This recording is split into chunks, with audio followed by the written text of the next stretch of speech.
Entre líneas. En esta columna, Álvaro Montenegro Calvachi analiza los temas políticos, económicos, jurídicos y sociales más relevantes, aportando claridad y reflexiones a la opinión pública, porque entender nuestra realidad es tarea de todos.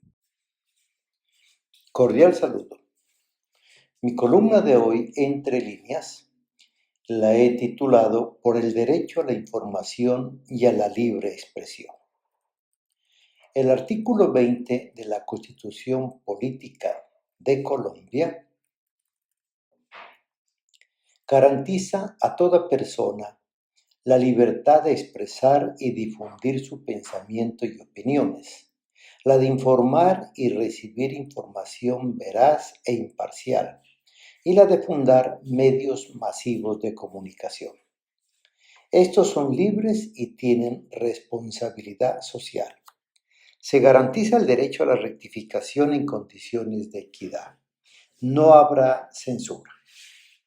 Referencio al artículo constitucional en razón a un tema de suma trascendencia en el país,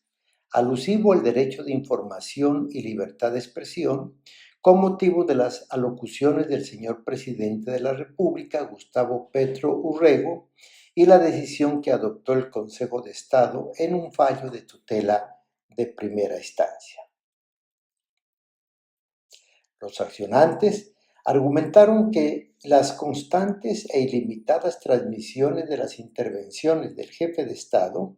iniciadas el 4 de agosto del 2025, les impedían elegir libremente la programación de su preferencia y coartaban su derecho a no recibir la información que el gobierno deseaba divulgar.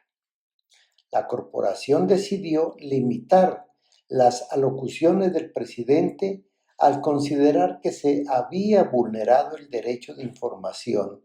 porque había hecho un uso abusivo de las alocuciones y exigió que éstas debían cumplir con ciertos criterios para ser televisadas por el uso inadecuado y desproporcionado de esta figura que vulnera el pluralismo informativo. La sala concluyó también que la presidencia hizo un uso indebido de la prerrogativa de la locución televisada, basándose en la falta de justificación temática, la frecuencia, la reiteración y la duración de las intervenciones. Según el fallo, estas prácticas desconocieron la garantía del pluralismo informativo,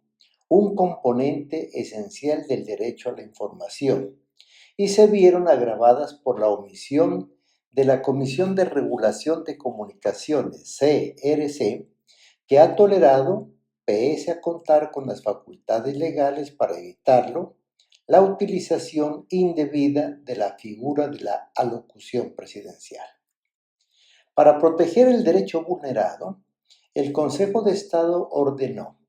que a partir de la notificación del fallo, cada locución presidencial cumpla con criterios estrictos de excepcionalidad y urgencia, reiterando lo establecido por la Corte Constitucional en la sentencia C-1172 del 2001. El fallo puntualizó que la intervención debe responder a una justificación o razón suficiente, lo que implica que solo puede realizarse ante circunstancias urgentes que ameriten interrumpir la programación ordinaria. La locución no puede ser recurrente o habitual, como por ejemplo, en el mismo intervalo semanal, pues esto desvirtúa su carácter excepcional, que debe ser limitada su temática y temporal y transmitirse por los medios públicos. Finalmente, que la solicitud enviada a la CRC deberá detallar los temas a tratar y especificar una hora de inicio y de terminación, evitando duraciones irrazonables o notoriamente excesivas. El Consejo de Estado ordenó a la CRC como ente regulador que verifique el cumplimiento de estos criterios y en caso de incumplimiento impida la realización de la transmisión. Adicionalmente, la CRC deberá publicar un informe detallado en un medio de fácil acceso dentro de los 2 días siguientes a cada alocución, evaluando si se respetaron los principios de urgencia y excepcionalidad. La sala enfatizó que estas limitaciones no constituyen censura, ya que no se autoriza a la autoridad regulatoria a vetar el contenido o el enfoque de las ideas del presidente. Sin embargo, recordó que ningún servidor público, incluido el jefe de Estado, cuenta con poderes omnímodos, ilimitados o indefinidos. El señor presidente denunció una supuesta censura en contra luego de que una autoridad judicial y otra administrativa pusieran límites a sus frecuentes y prolongados discursos televisados en cadena nacional. Hizo la denuncia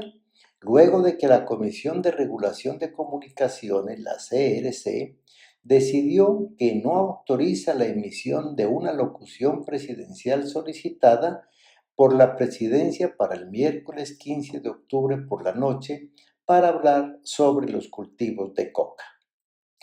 La CRC tomó esta determinación con base en la sentencia del Consejo de Estado que ordenó que cada intervención del presidente en los canales de televisión, tanto públicos como privados, deberán cumplir con una serie de requisitos de justificación, pertinencia y duración. Examinado el panorama, se está ante dos posturas totalmente opuestas. La de la justicia, al establecer unos límites y condiciones a las alocuciones presidenciales, y la otra, al sostener que se afecta el derecho a la información y a la libertad de expresión y que se impone censura. Sin embargo, la Corte Constitucional, al referirse a la libertad de expresión, alude al tema de la sospecha de inconstitucionalidad ante su limitación estatal y aplicación de un control constitucional estricto. Expresa que cualquier limitación estatal sobre la libertad de expresión a través de los actos de cualquier autoridad pública en ejercicio de funciones legislativas, administrativas, judiciales, policivas, militares o de otra índole, se ha de entender como una intervención constitucionalmente sospechosa. En la misma medida en que existe una presunción de protección constitucional de toda expresión, existe una sospecha de inconstitucionalidad de las regulaciones estatales del ejercicio de esa libertad. En consecuencia, toda limitación de la libertad de expresión está sujeta a un control constitucional estricto, en el curso del cual se ha de determinar si están dadas las exigencias, condiciones jurídicas que permiten dicha limitación en casos concretos, las cuales imponen a la autoridad que pretende establecer tal limitación una carga de justificación especialmente elevada. La Corte es enfática en sostener que la censura previa es una prohibición expresa consagrada en la Constitución política porque es la propia Carta quien enuncia en forma contundente una presunción que no admite ser desvirtuada. La censura previa está prohibida de tal forma que cualquier regulación estatal o decisión de un funcionario del Estado que constituya censura implica ipso iure una violación del derecho a la libertad de expresión. Agrega que la Comisión Interamericana de Derechos Humanos ha incluido dentro de la categoría de censura proscrita los siguientes actos: la censura previa, interferencia o presión directa o indirecta sobre cualquier expresión, opinión o información difundida a través de cualquier medio de comunicación oral, escrito, artístico, visual o electrónico, al igual que las restricciones en la circulación libre de ideas y opiniones, como así también la imposición arbitraria de información y la creación de obstáculos al libre flujo informativo. Pero también es la propia Corte quien ha señalado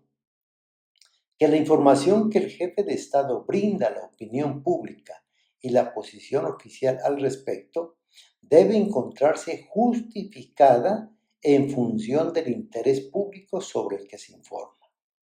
Ello significa que esa facultad del presidente de la República para utilizar en cualquier momento los servicios de televisión no es absoluta, pues debe estar en función de las circunstancias del caso, entre las cuales se puede destacar la existencia de un interés público, por una parte, y por otra, si la información que se está comunicando contribuye o no a la formación de la opinión pública sobre los sucesos o hechos que los afectan. En otras palabras, no es cualquier información la que legitima al presidente de la República la interrupción de la programación habitual, sino aquella que puede revestir interés de la colectividad en el conocimiento de hechos que pueden encerrar trascendencia pública y que sean necesarios para la real participación de los ciudadanos en la vida colectiva. Conclusión.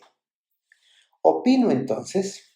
que ante un tema tan delicado e importante como el derecho de información, libertad de expresión o todo lo que tenga que ver con el manejo de los medios de comunicación públicos, privados o manejo de redes sociales, no hay duda que de por medio debe estar la observancia de la Constitución y de la ley, sumado por el respeto de las instituciones y de las personas, toda vez que los mensajes u opiniones que se emiten sin el debido soporte probatorio fácilmente hacen incurrir en conductas punibles seriamente sancionadas por el Código Penal. Pero también lo es que, en un Estado social de derecho, ni los gobernantes ni las autoridades de cualquier orden pueden tener facultades ilimitadas, por cuanto precisamente lo que caracteriza al Estado democrático es la imposición de límites al ejercicio de la autoridad pública, tanto por la Constitución como por la ley. La censura